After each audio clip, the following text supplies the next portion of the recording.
Hi, everybody. My name is Ryan Ross. I'm from South Orange County, which is in California, of course, in the United States, just south of Washington. And I enrolled in this course to be confident in my speech in any situation, because I've been there. I've been giving a speech in front of a whole bunch of parents about how good my coaches are, and just having the confidence in order to do that with genuine remarks and also not freezing up. It's very difficult for me to do. So that's why I'm in this course. And also for the bigger events, because I've been to stuff where I've created a product and now I have to sell it to a whole group of people or explain what the idea was for an entrepreneurship program. All of that is super stressful and scary. So hopefully I'll be able to take away some confidence going into that going forward, which would be nice.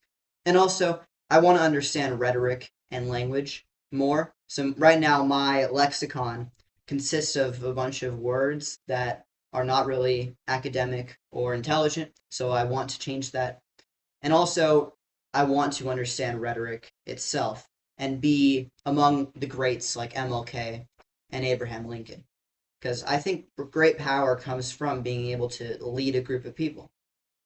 So, speaking of great power and leading, Vin Jiang, maybe you've heard of him, maybe you haven't. He's a YouTuber.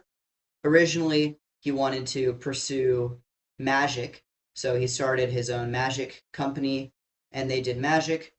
And he transitioned into becoming a public speaker or a speaker. So he has TED Talks on YouTube.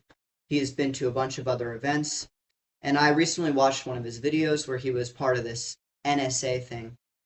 And he was talking about how easy it is for people to be influenced by outside streams like media or just words in general.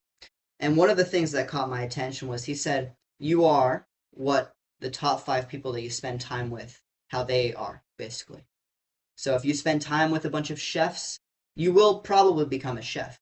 And this is how he was able to transition into becoming a great speaker because he spent hours and hours of practice. Plus, he brought in someone into his group that was a really respected speaker. And furthermore, with his magic upbringing, this is a quote from Penn and Teller of Teller, who's the short mute guy. And he says, magic is just someone spending more time on something than anybody else would reasonably expect. Just being super good at it. So that's what he did. Now, I like him because he's clear and he's vibrant, happy, and nice. I can tell in all of his speeches that he is all over the place in terms of prosody, how he acts, and how his pitches and how varied his tones are. But all in all, he's always smiling, and he has this genuine connectability about him that most speakers do not have, where you're like, I want to listen to him for 30 plus minutes because he sounds genuine, like he's not reading off of a script, even if he is. He just makes it seem genuine. He connects with the audience.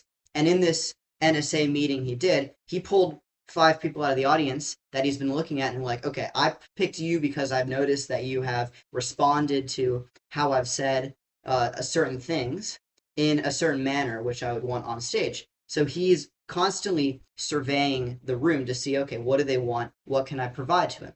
And that's what I kind of want to do with my stuff. So I think he's a great model in that aspect.